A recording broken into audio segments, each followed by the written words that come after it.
It's almost like Morse code. Bruckner is telling us something is coming. Something is coming. And what's coming is the first theme of the first movement, and the cellos and the basses. And let's just play the first theme, cellos and basses.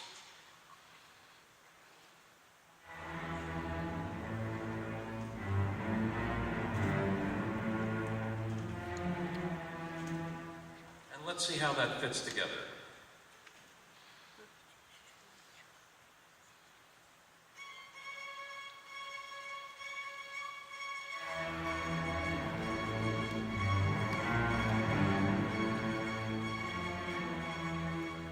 So, you'll hear this driving rhythm that you hear in the first and second violins through the whole first movement, and sometimes in a very, very forceful way.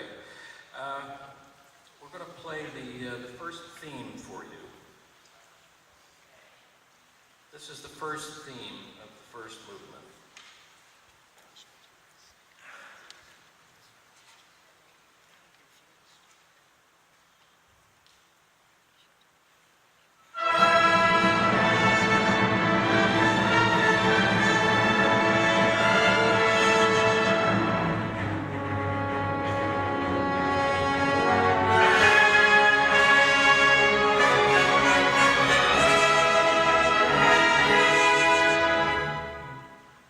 That's the first theme. Then we come to the second theme of the first movement. Now one of the interesting things about Bruckner is he mixes up rhythms, and he tends to mix up rhythms of 2 with rhythms of 3. And that was something that was just starting to become more known in that time. And what he does is he actually puts one on top of another, which creates kind of a rhythmic tension. So when we start the second theme, you're going to hear the cellos and basses. They're actually playing 6 notes to the bar. It actually sounds like it's in 6.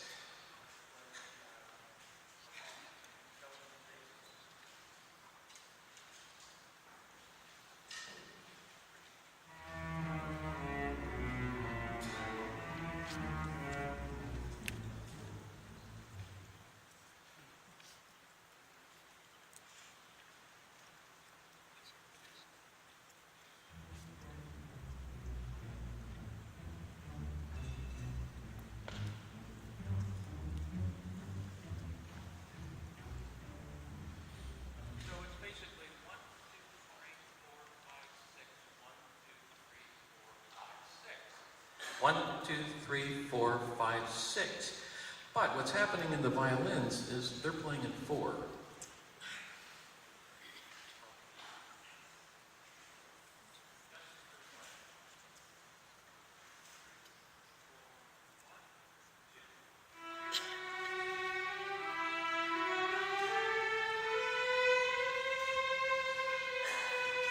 One, 2, 3, 4. But when we put those together, you're going to hear groups of 6s over here and groups of 4 here. And it's going to make an interesting rhythmic tension.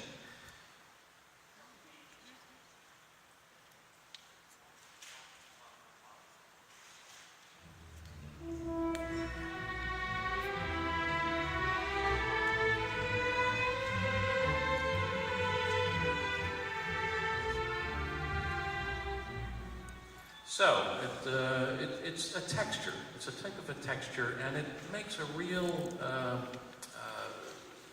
clash of rhythms. But it's very interesting to hear this, and other composers picked up on this later on and used the same ideas. But a typical Bruckner technique.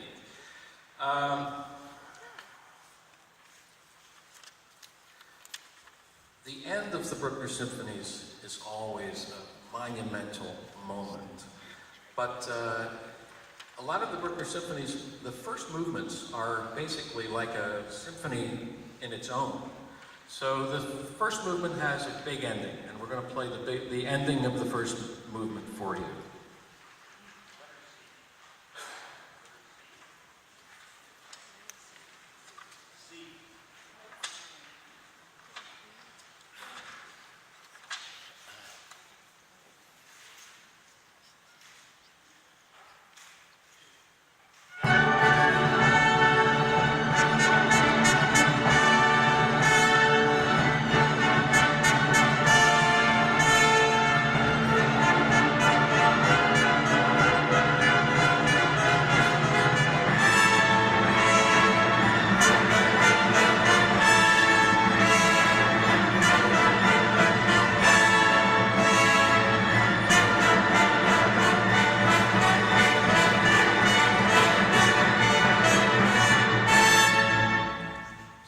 Even in the ending, we hear groups of sixes and groups of fours together, making that rhythmic tension. And you'll hear that later in the symphony. The slow movement is a very beautiful movement. And I sort of have an anecdote to tell you. One of the former music directors of the Philadelphia Orchestra, Wolfgang Sabalisch, and I'm sure a lot of you have heard him conduct. Unfortunately, he's not with us anymore. But his wife of many, many years passed on at a certain point, and they were very close, and she was indispensable to him. Even as a musician, he depended on her for support, for moral support and musical support. And it was a very difficult thing for him to lose her. And he came back to Philadelphia shortly after that, and we did this very symphony. And when we got to the slow movement, we could see that he was very moved. And we played the first theme, and the first theme is kind of a sad theme.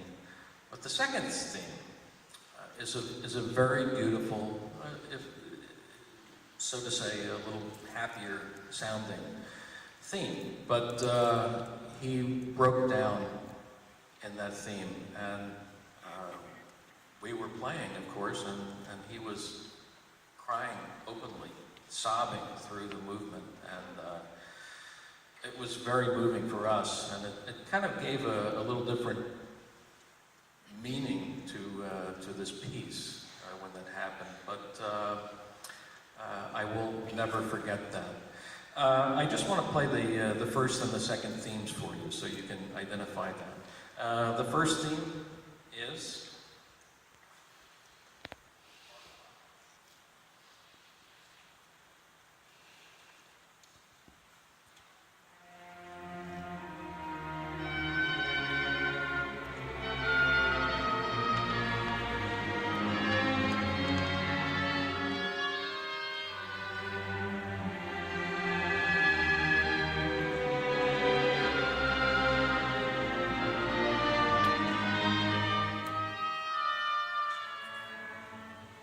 And we'll find that the second theme has quite a different feeling to it.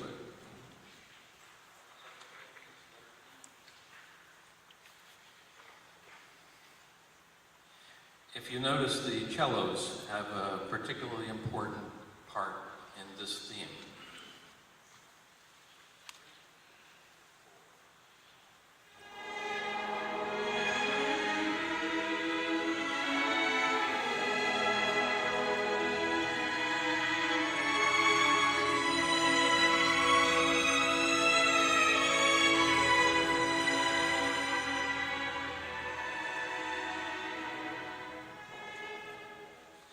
That theme somehow always makes me think of April in Paris. I don't know if you hear that, but it does that to me.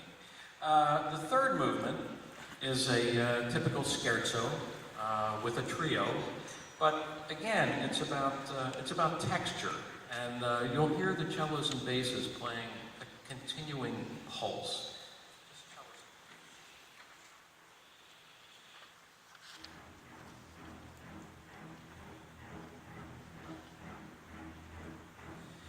in Bruckner, it always seems like it's an engine, and once that engine starts going, it just goes stronger and stronger, and sometimes faster and faster, and it's a very interesting effect. But we'll start with this texture, and then everyone else will come in.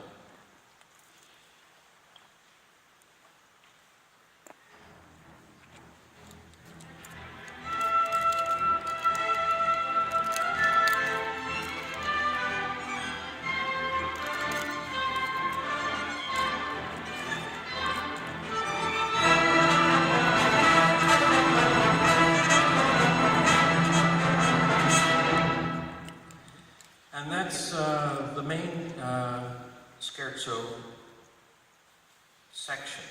But after the beginning section, we have a trio. And the trio of the Bruckner symphonies is always interesting because it's sometimes completely different from what came before it. And we're going to play a little bit of that for you, but you'll hear the strings start with pizzicatos. But then you'll hear the horns play, and it's almost like a hunting call. So this is the trio from the third movement.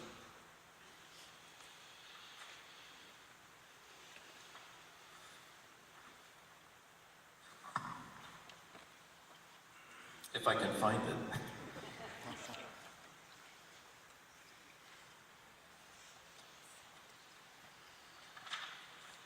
My first viola player just told me it's after the scherzo.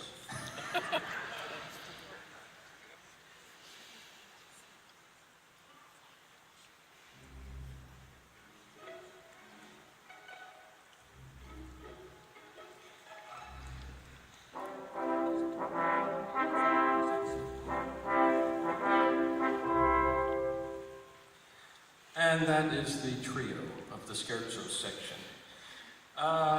Okay, we then come to the last movement, and again, it's about texture. If you'll notice, we start with 2 bars of just the violas playing a tremolo.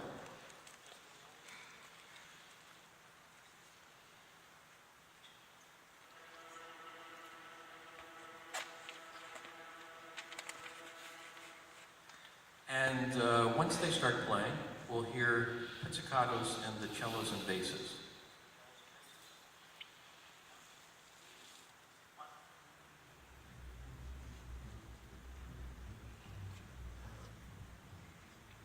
And let's put that together.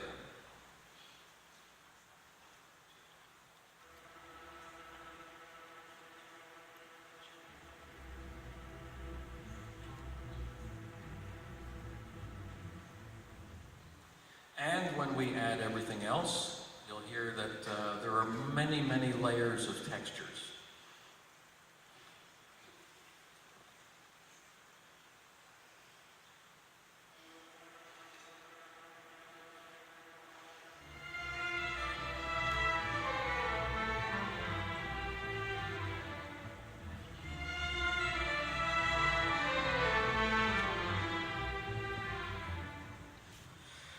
And this builds into the first theme, which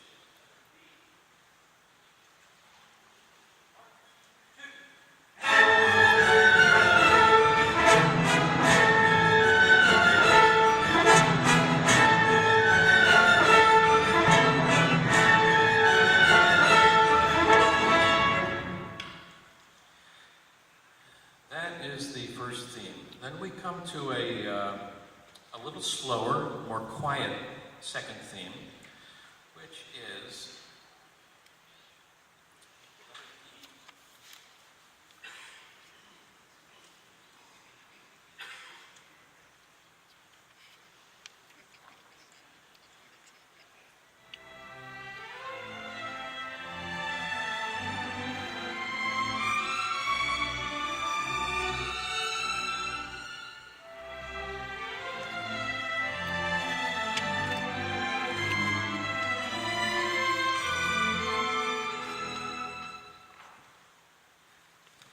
Many of you probably don't know this.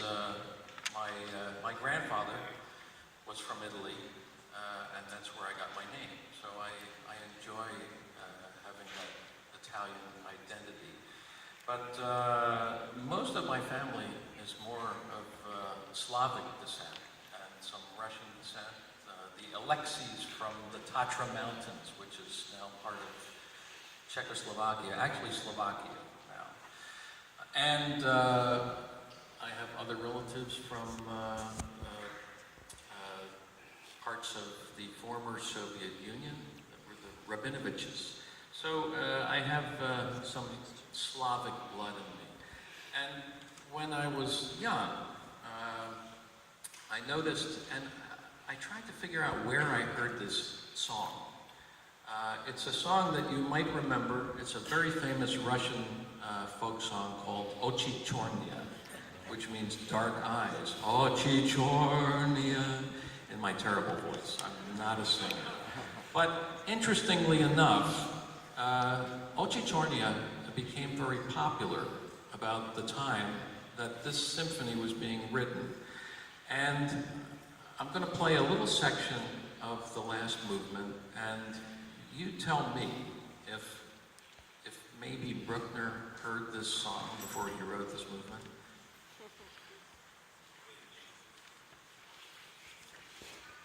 Ochi Chornya.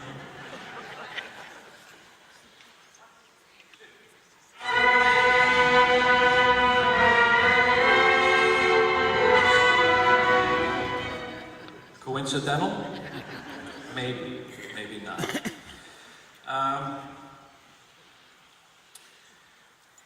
One interesting thing about the ending, and the ending of the Bruckner symphonies is always a momentous moment. It's always that shining city on the hill, and we wait for that. And it's kind of our destination in the Bruckner symphony, the ending.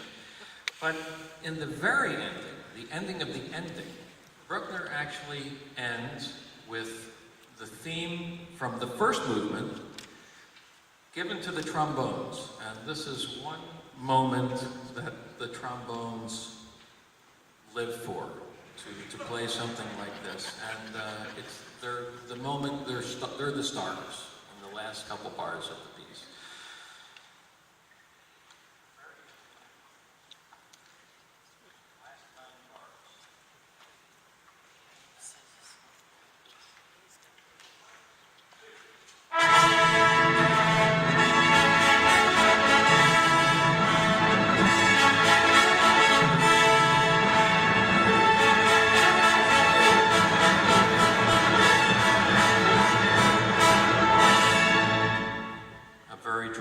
Ending.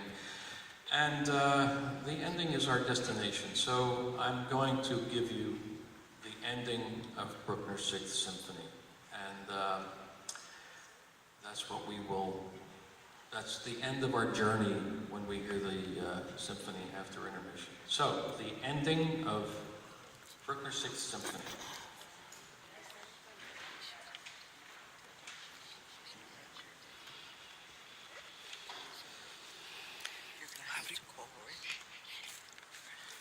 Bruckner always starts the ending very, very softly. You hear a very loud section, and then all of a sudden, everything stops.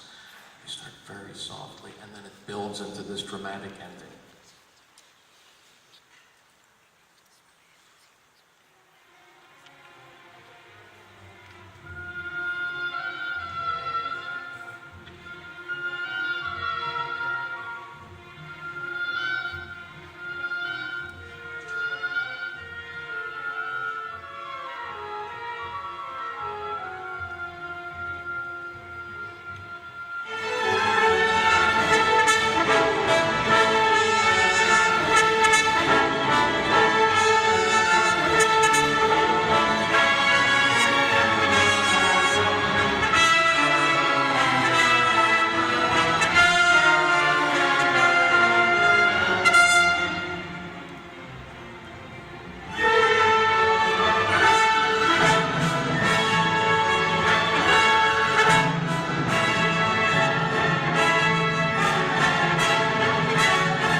Schubert Symphony, number 8, for you. Interestingly, the 8th Symphony, the Unfinished, a lot of people assume that that was the last piece that Schubert wrote, and he must have